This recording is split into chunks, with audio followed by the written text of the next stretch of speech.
جی سر، اور مزید حکم کریں. سر ایک سوال آپ سے تھا میرا، وہ اس حوالے جی. سے کہ یا علی مدد پہ جو ایک قرآن کی ایک آیت جو انجینئر صاحب بہت پیش کرتے ہیں کہ بھائی عیسیٰ اور ان کی ماں جو ہے وہ روٹی کے محتاج ہیں، قرآن کی ایک آیت پیش کرتے ہیں وہ کانا یا کہ کلان اللہ الطعام، تعالیٰ اس میں، وہ کھانا کھاتے تھے. تو پھر آپ کیسے جو ہے وہ کسی سے مدد مانگ سکتے ہیں؟ تو جب بتوں کے بارے میں نہیں ہے، وہ تو ڈائریکٹ حضرت عیسیٰ اور ان کی ماں کے بارے میں، تو آپ پھر کھان کیسے، وہ کھانا آپ اس کھاتے کو تھے نا. کیسے؟ ہم بھی یہی مانتے ہیں کہ بھئی حضرت عیسیٰ علیہ السلام تو کیا ہمارے نبی صلی اللہ علیہ وسلم کھانا بھی کھاتے تھے. وہ وہ جو ہے بیت الخلاء بھی جاتے تھے. وہ انسان تھے بھائی. وہ پیشاب بھی کرتے تھے، وہ ہر طرح سوتے بھی تھے. لیکن سونے کی حالت میں یہ کہ نبی کریم صلی اللہ علیہ وسلم کا دل نہیں سوتا تھا. آنکھ سوتی تھی، دل نہیں سوتا. ٹھیک ہے نا. جی ہاں، ٹھیک ہے، وہ اللہ تعالیٰ کے بالکل محتاج تھے. تمام انبیاء ہر بالکل ہر لحظہ، ہر آن، ہر چیز میں، بڑے چھوٹے چیز میں اللہ کے محتاج ہیں. اللہ کے سامنے فقیر ہیں. اللہ اگر عطا کرے تو ان کے ہماری، پاس ہے. اللہ زندگی اور سب کچھ ان کے اللہ کی جانب سے. یہ بالکل. صحیح لیکن بات ہے، اس کا مطلب یہ نہیں ہے، اس کا مطلب یہ نہیں ہے کہ وہ کچھ نہیں کر سکتے. ابھی میں صحیح، بھی آپ سے بات ٹھیک کر ہے، رہا ہوں، میری سب کچھ جو ہے، میری سانس اللہ کی جانب سے ہے. اللہ چاہے تو ابھی میری سانس بند ہو جائے. میرے دل کی دھڑکن اللہ کی اجازت سے، اللہ کے اذن سے. اللہ چاہے تو ابھی میرے دل کی دھڑکن بند ہو جائے. اللہ چاہے ابھی چاہے ٹھیک تو ہے، پوری دنیا والوں کو موت دے دے. اللہ کر سکتا ہے. بالکل اچھا سب تو لوگ. آپ، سر جی سر بولیں. آپ سے سوال یہ ہے کہ کوئی قرآن کی آیت مجھے ایسی کوئی بتائیں کہ جس میں میں واضح طور پہ یہ دیکھ سکوں کہ مجھے جو ہے وہ یا علی مدد کہنے میں کوئی قباحت نہ ہو، کوئی ایسی، کیونکہ میں اس چیز میں تھوڑا سا، مجھے خود بھی ایک خوف سا لگا رہتا ہے آپ کہ کہیں دیکھیں، ایسا نہ آپ ہو کے کہ میں ذہن میں بھی، جو شبہات ڈالے گئے نا، میں منتظر ہوں. جی میں چاہتا ہوں کہ جماعت مخالفین کے لوگ یہاں پہ کال کریں نا، وہ اپنا جی اپنا پوزیشن یہاں پہ واضح کر دیں کہ وہ کہتے ہیں کہ یہ چیز شرک ہے. پہلی بات ہے کہ اولیاء اللہ سے استمداد کرنا، یعنی مدد مانگنا، یہ صرف شیعوں کا کام نہیں ہے بھائی. بالکل، یہ صرف شیعوں کا خصیصہ نہیں ہے. آپ کے جو بریلی ٹھیک ہے، حضرات ہیں سب یا رسول اللہ کہتے ہیں کہ نہیں کہتے. ٹھیک، ہاں، وہ بالکل کہتے ہیں استمداد کرتے ہیں اولیاء سے. استمداد کرتے ہیں، استغاثہ سر. کرتے ہیں. یا جی سر مطلب بولیں. یا کہنا، ایک مدد والا جو کانسیپٹ ہم نے جو بنایا ہوا ہے کہ جی اگر کوئی ہم، بچہ بھی گر جاتا ہے تو ہم کہتے ہیں کہ یا علی مدد، تو یہ ایک کانسیپٹ، اس کے بارے میں مجھے قرآن سے کچھ ایسا چاہیے کہ میں اگر آگے کسی کو کچھ بتانا، مطلب میں بھی اس کو ابھی ایکسیپٹ کرنے کے لیے میں انتظار میں ہوں کہ مجھے کچھ ایسا کچھ قرآن سے ملے کہ میں اس کو ایکسیپٹ کروں، کیونکہ یہ جی بات مجھے بھی تھوڑی سی آکورڈ لگتی ہے. جی. تو آپ، بات یہ ہے کہ یہ صرف شیعوں کا عقیدہ نہیں ہے کہ یہ جی جو استمداد کرنا ہے یہ صرف شیعوں کا. یہ جی، سب مسلمین کا اس میں یہ کرتے ہیں، سوائے وہابی تو حضرات کے. اس میں اب کوئی قرآن کی کوئی آیت موجود اس ہے اس بات حوالے سمجھ سے؟ گیا.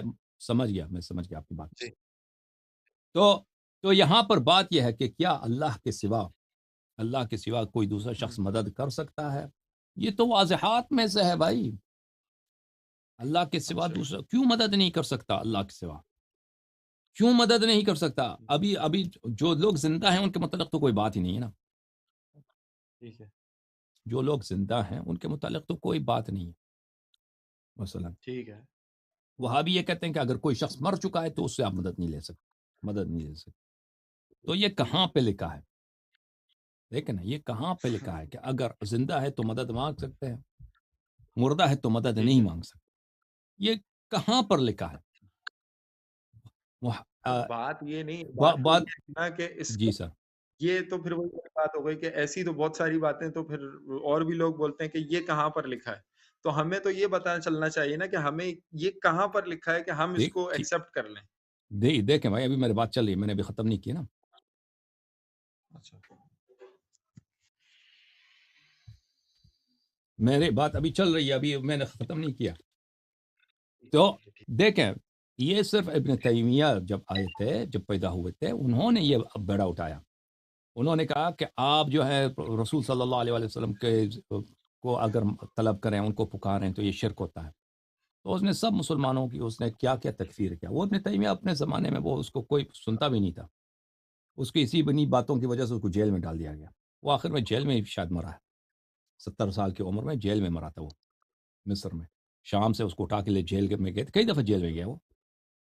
تو اس کے زمانے میں اس کے علماء نے، اس کے اپنے اساتید نے جو بڑے علماء تھے نے اس کی مخالفت کی تھی.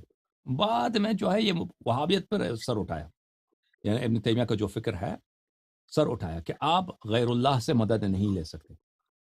اب دیکھیں، غیر اللہ سے مدد مانگنا، پہلی بات یہ ہے، یہ تو بالکل ثابت ہے میرے بھائی کہ غیر اللہ سے آپ مدد لے سکتے ہیں. ابھی آپ مجھ سے سوال کر رہے ہیں، یہ مدد لینا ہی ہے نا کہ مجھے سمجھا دیں کہ یہ سر مسئلہ وہ کیا ایک ہے. ہاں ہاں، یہ غیر اللہ سے مدد لینا ہے.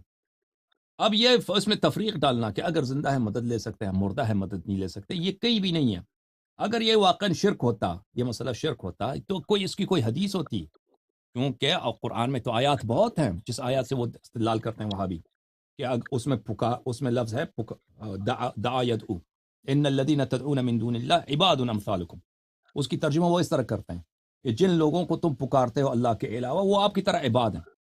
تو یہ تو صحابہ کے سامنے تھا، مسلمین کے سامنے تھا، علماء کے سامنے تھا. یہ آیا اس کو پڑھتے تھے اس جیسے آیات کہ تم اگر اللہ کے علاوہ کسی دوسرے کو پکارو تو وہ تو آپ کی طرح عباد ہیں.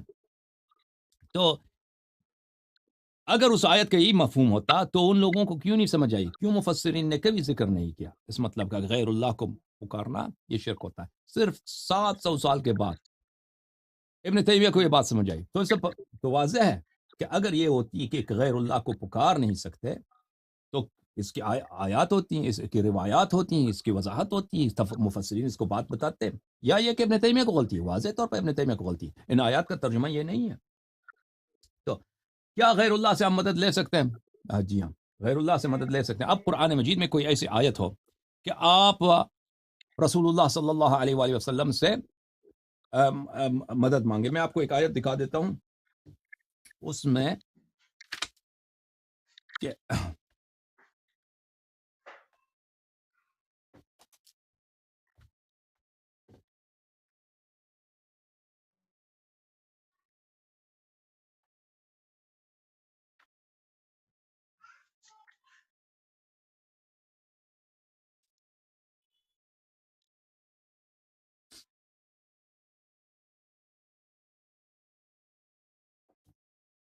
یہ دیکھیں، یہ قرآن مجید ہے، سورہ مبارکہ توبہ، اعوذ باللہ من الشیطان الرجیم. یہاں پہ مسلمانوں کی مذمت ہے. وَمِنْهُمْ مَنْ يَلْمِزُكَ فِي الصَّدَقَاتِ. نبی کریم صلی اللہ علیہ وسلم کے دور میں جو مسلمان رہتے تھے، صحابہ یعنی، ان کی مذمت ہے کہ ان میں سے ایسے لوگ ہیں جو آپ کے خلاف بات کرتے ہیں صدقات، زکوٰۃ کے معاملے میں، کہ زکوٰۃ کا جو مال آتا ہے وہ آپ ہمیں نہیں دیتے، آپ دوسروں کو دے دیتے، ہمیں نہیں ملتا. تو اس میں سے آپ کی وہ برائی بیان کرتے ہیں. فَإِنْ أُعْطُوا مِنْهَا رَضُوا. اگر آپ ان کو صدقات دے دیں تو یہ بڑے خوش ہو جاتے ہیں. وَإِنْ لَمْ يُعْطَوْا مِنْهَا إِذَا هُمْ يَسْخَطُونَ. اگر ان کو آپ صدقہ نہ دے دیں، زکوٰۃ نہ دے دیں، زکوٰۃ کی مال سے جو آتا ہے ان کو نہ دیں، تو یہ ناراض ہو جاتے ہیں اور آپ کے خلاف اشارے کرتے ہیں، کنایے کرتے ہیں، برائیاں بیان کرتے ہیں. وَلَوْ أَنَّهُمْ رَضُوا مَا آتَاهُمُ اللَّهُ وَرَسُولُهُ صلی اللہ علیہ وآلہ وسلم. اگر یہ لوگ راضی ہو جائیں ان چیزوں سے کہ وہ چیز جو اللہ ان کو عطا کرتا ہے اور رسول صلی اللہ علیہ وآلہ وسلم عطا کرتا ہے. انسان کو، مسلمین کو راضی ہونا چاہیے ان چیزوں سے جو اللہ اور رسول صلی اللہ علیہ وسلم عطا کر دیتا ہے. وَقَالُوا حَسْبُنَا اللَّهُ. اور کہتے ہیں کافی ہے ہمارے لیے اللہ. سَيُؤْتِينَ اللَّهُ مِنْ فَضْلِهِ وَرَسُولُهُ صلی اللہ علیہ وآلہ وسلم. بہت قریب، جلد اللہ تعالیٰ ہمیں اپنے فضل سے دے گا اور رسول صلی اللہ علیہ وآلہ وسلم عطا کرے گا. رسول صلی اللہ علیہ وآلہ وسلم عطا کرے گا. بس رسول کا عطا قرآن کریم میں ثابت ہے، اور اس کا رسول کا صلی اللہ علیہ وسلم کا عطا عین اللہ کی عطا ہے. سیؤتین اللہ، بہت جلد اللہ تعالی ہمیں عطا کرے گا اپنے فضل سے، اور رسول صلی اللہ علیہ وسلم عطا کریں گے. اگر یہ کہیں تو یہ ایمان ہے، یہ تقوی ہے، یہ دین ہے. انا الی اللہ راغبون.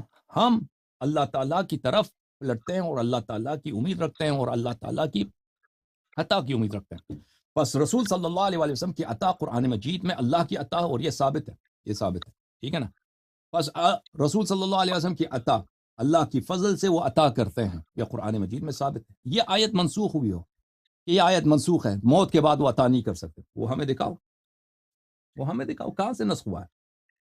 اگر وہ اپنے حیات میں دے سکتے ہیں، اپنے حیات میں اللہ کے فضل سے دے سکتے ہیں، تو اپنے وفات کے بعد اللہ تعالیٰ نے جو ان کو عزت دی ہے، اللہ تعالیٰ نے جو ان کو مقامات دی ہیں، درجات دی ہیں، ان کے درجات تو ہر روز بلند ہوتے جاتے ہیں، ان کے درجات کم تو نہیں ہوتے۔ رسول صلی اللہ علیہ وآلہ وسلم اگر عطا کریں اپنے موت کے بعد، جیسے حضرت عیسیٰ علیہ الصلاۃ والسلام کسی بیمار کو شفا دے دیتے تھے، رسول صلی اللہ علیہ وآلہ وسلم موت کے بعد اگر وہ معجزہ کر دیں، کسی بیمار کو شفا دے دیں، کسی کا مشکل حل کر دیں، تو اس میں کیا تعجب ہے؟ اور اگر ہم نہیں کہتے کہ رسول اللہ ہے، نہیں، اللہ نہیں، عبادت بھی نہیں کرتے، ان کی عبادت بھی نہیں، عبادت صرف اللہ کے لیے۔ لیکن اگر ہم رسول سے طلب کریں، یا رسول اللہ صلی اللہ علیہ وسلم، آپ کی عطا جو ہے، آپ کی عطا اللہ کی عطا ہے، اور اللہ نے ہمیں حکم دیا ہے کہ آپ کی عطا پر ہم اپنا نظر رکھیں، اپنی امید رکھیں، اور ہم آپ سے چاہتے ہیں کہ آپ ہمیں عطا کریں۔ اگر وہ مسئلہ سمجھے عطا کریں، مسئلہ نہ سمجھے عطا کریں، ان کی مرضی ہے۔ جیسے اللہ ہماری دعا قبول کرے، اللہ کی مرضی ہے، ہمارا کوئی حق نہیں ہے کہ حتماً اللہ ہماری دعا قبول کرے۔ تو اگر وہ عطا کریں تو یہ قرآن کی روح سے یہ ثابت ہے آپ کی خدمت میں۔ اب یہ باتیں جو ہے نا، اس کا ریشہ قرآن مجید میں ہے، اس کی جڑ قرآن مجید میں، اس کی تفصیل حدیث میں آپ کو ملے گا، تفصیل حدیث میں ملے گا۔ اس کا جڑ ہم نے آپ کو قرآن مجید سے دکھا دیا۔ اب حدیث میں، حدیث اہل بیت علیہ الصلاۃ والسلام میں، اس احادیث میں کئی ایک احادیث ہیں کہ آپ رسول اللہ صلی اللہ علیہ وآلہ وسلم سے مدد طلب کریں۔ آپ کو اگر کوئی حاجت پیش آ جائے تو ائمہ طاہرین علیہ الصلاۃ والسلام سے آپ مدد طلب کریں، حاجت اپنی مانگ لیں۔ اس کا مطلب یہ نہیں کہ وہ اللہ ہے، نہیں، اس کی عبادت کریں، بالکل نہیں۔ میں آپ سے کوئی طلب کرتا ہوں، بھائی میں آپ سے کوئی چیز طلب کرتا ہوں، اور بہت مثلا آپ محترم بڑے آدمی ہیں تو آپ کا احترام بھی کرتا ہوں، احترام کے ساتھ آپ کے سامنے میں التماس کرتا ہوں، یہ میں آپ کی تھوڑی سی جی یہ عبادت نہیں ہے۔ جی سر، جی بولیں۔ میں سوال یہی کر رہا ہوں کہ میں جو ہے وہ ہم جو ہے وہ نوٹ کیا ہے میں نے کہ اہل تشیع حضرات جو ہے وہ زیادہ تر ایک وظیفے کے طور پہ ایک قرآن کی آیت پڑھتے ہیں، اما یجیب المضطر اذا دعا ویکشف السوء۔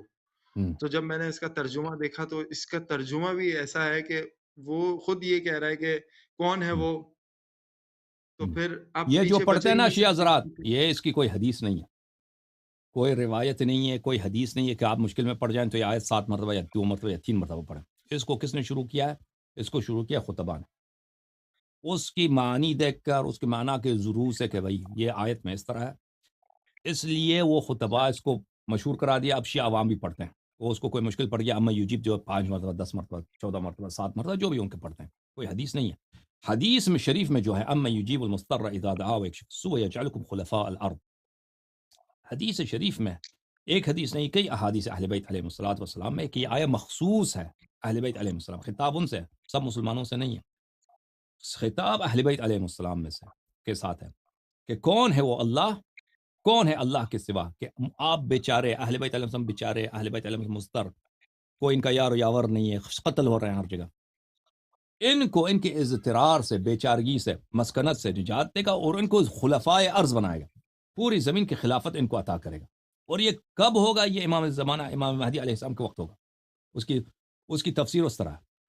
ہمارے نزدیک یہ آیت عام نہیں ہے، سب سے خطاب نہیں ہے، وَإِلَّا اگر سب سے خطاب ہوتا تو سب کو خلیفہ بننا چاہیے تھا نا۔ اب میں مضطر ہوں، میں بیچارہ ہوں، مجھے فرض کریں مجھے کینسر ہو گیا، اب میں نے یہ آیت پڑھی تو اللہ نے اگر شفا دی تو مجھے خلیفہ بھی بنانا ہوگا۔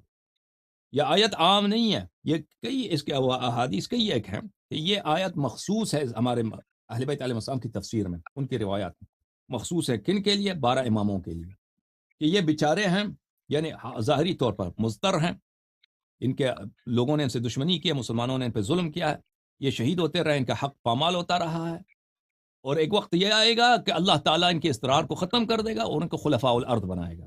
اس آیت کا مطلب یہ ہے۔ وہ شیعہ جو پڑھتے ہیں نا، وہ کسی حدیث میں نہیں ہے، کسی روایت میں نہیں ہے کہ اگر آپ مثلا وہ بیچارے ہو گئے تو آج 7 مرتبہ پڑھو۔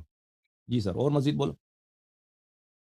بس یہی تھوڑی سی باتیں تھی کہ جس میں تھوڑا سا اوکے، مجھے اب جو ہے نا، ابھی بھی جو ہے اب جو آپ یہ جی شرک والی جو بات ہے نا کہ ہم جی جی پکارتے ہیں رسول صلی اللہ علیہ وآلہ وسلم جی کو، جی پکارتے ہیں اہل بیت علیہ السلام کو، جی پکارتے ہیں مدد کے لیے، یہ اور بات ہے، یہ اور مدد کی ٹاپک ہے۔ امامت اور ہے، امامت کے دلائل اور ہیں، بالکل اس کی امامت اور، اگر یہ کسی کو سمجھ نہ آئے نا تو اس کا مطلب یہ نہیں کہ امامت کے دلائل اس پہ خدشہ ہے، یہ اس کے دلائل اور ہیں، اس کے دلائل اور ہیں۔ اگر انشاءاللہ تبارک و تعالی میں اگر مجھے وقت ملا تو میں اس موضوع پر لیکچر دوں گا، بہت سارے لیکچرز دوں گا، میں اس ٹھیک ہے کو واضح کر دوں گا، لیکن شاید مجھے لیکچر دینے کی ضرورت نہ پڑے، کیونکہ لوگ یہاں پہ کال کرتے ہیں۔